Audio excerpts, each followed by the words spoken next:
Vamos estudar o Evangelho segundo o Espiritismo, capítulo 3, de nome Diferentes Estados da Alma na Erraticidade, item 2. Leitura. A casa do Pai é o universo. As diferentes moradas são os mundos que circulam no espaço infinito e oferecem aos espíritos que neles encarnam moradas correspondentes ao adiantamento dos mesmos espíritos. Independente da diversidade dos mundos, essas palavras de Jesus também podem referir-se ao estado venturoso ou desgraçado do espírito na erraticidade, conforme se ache este mais ou menos depurado e desprendido dos laços materiais. Variarão ao infinito o meio em que ele se encontre, o aspecto das coisas, as sensações que experimente, as percepções que tenha. Enquanto uns não se podem afastar da esfera onde viveram, outros se elevam e percorrem o espaço e os mundos. Enquanto alguns espíritos culpados erram nas trevas, os bem-aventurados gozam de resplendente claridade e do espetáculo sublime do infinito.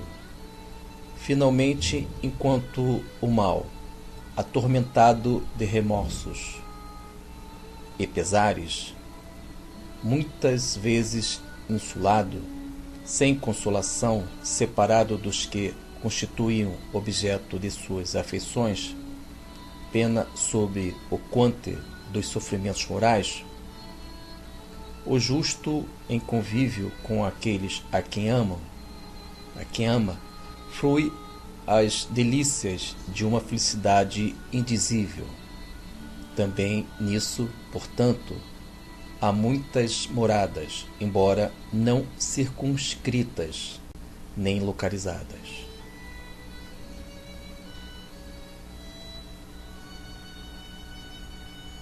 Finalizamos a leitura do texto de hoje que nós estamos estudando, o Evangelho segundo o Espiritismo, e o mundo superior, o espírito superior, esclarece que a casa do Pai tem diversas moradas, mas não somente a localização, não somente o espaço, mas também caracteriza-se pela ambiência interna, o mundo mental de cada espírito, porque sabemos que tivemos a experiência do André Luiz como um exemplo para que nós possamos entender. Ele encontrava-se no umbral. Durante alguns anos, permaneceu lá. Então, aquela localidade do umbral, ela diz respeito a justamente a necessidade de expurgação. Devemos drenar, ou seja, higienizar nosso perispírito.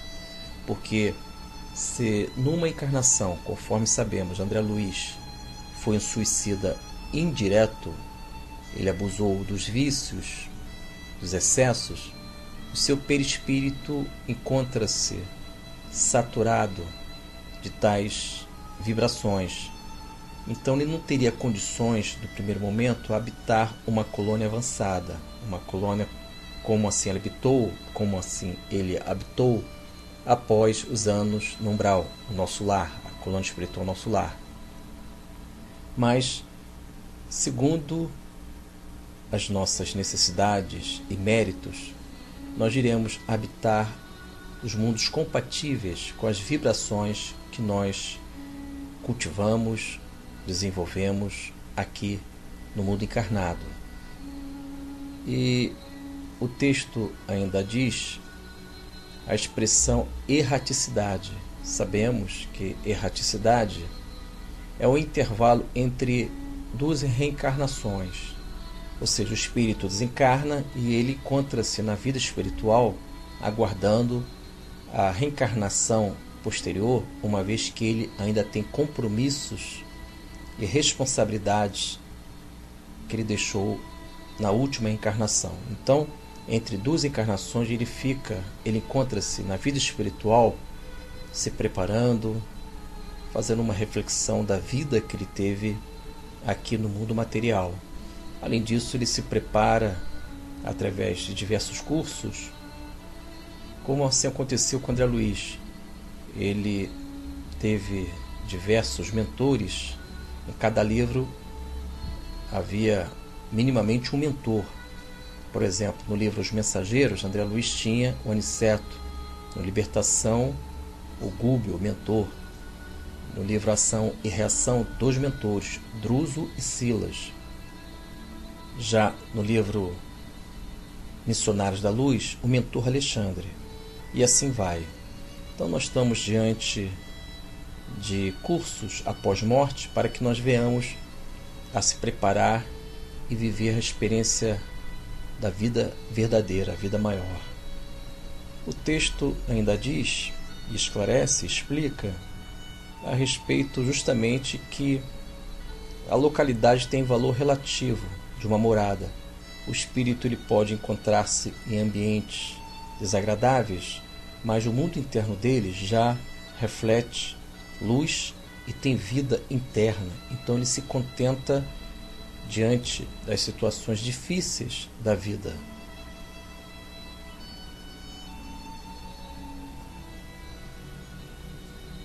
Estamos estudando o Evangelho segundo o Espiritismo.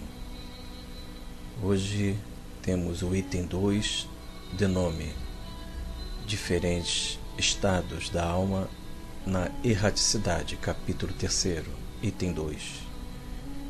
Amigos dos estudos, temos aí este texto que diz respeito à casa do Pai, tem diversas moradas, e segundo o Espírito Superior, são diferentes moradas, mas também diz respeito não somente o espaço, a localidade, mas também a ambiência mental, o espírito em pensamento, ele pode agir como se ele estivesse,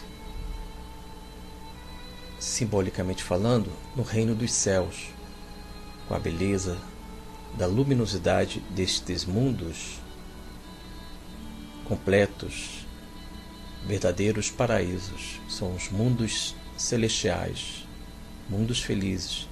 Mas este mundo já foi edificado no mundo interno do espírito superior.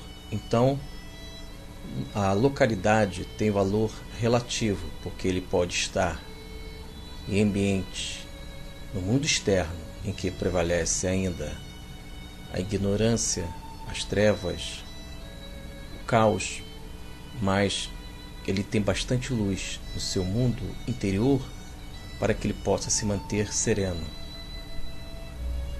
O exemplo que eu posso trazer desta atitude mental de equilíbrio é o mártir Estevão, previsto no livro Paulo e Estevão, psicografia de Francisco Cândido Xavier, ditado por Emmanuel.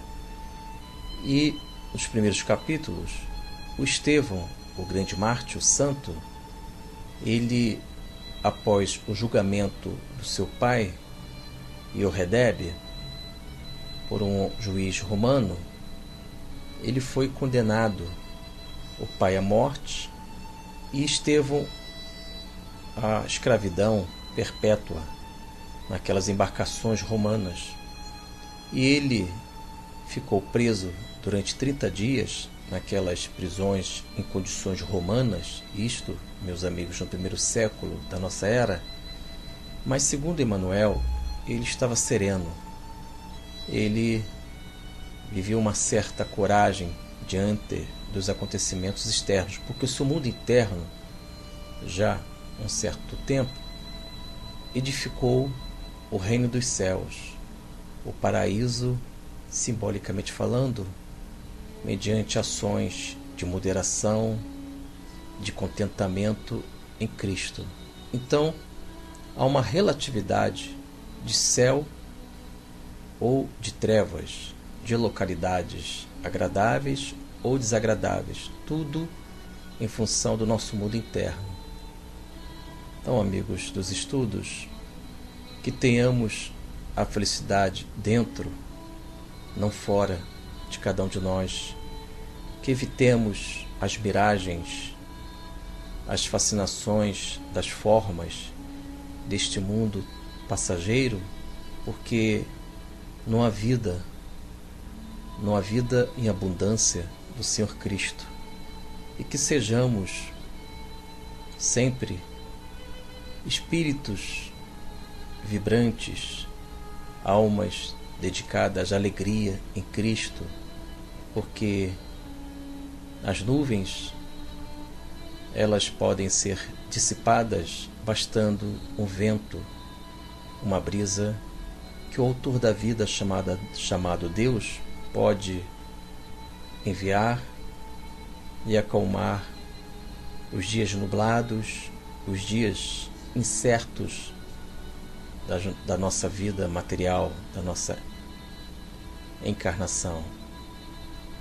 Que sejamos filhos da luz, para que, ao andarmos, a luz que irradia do nosso corpo espiritual,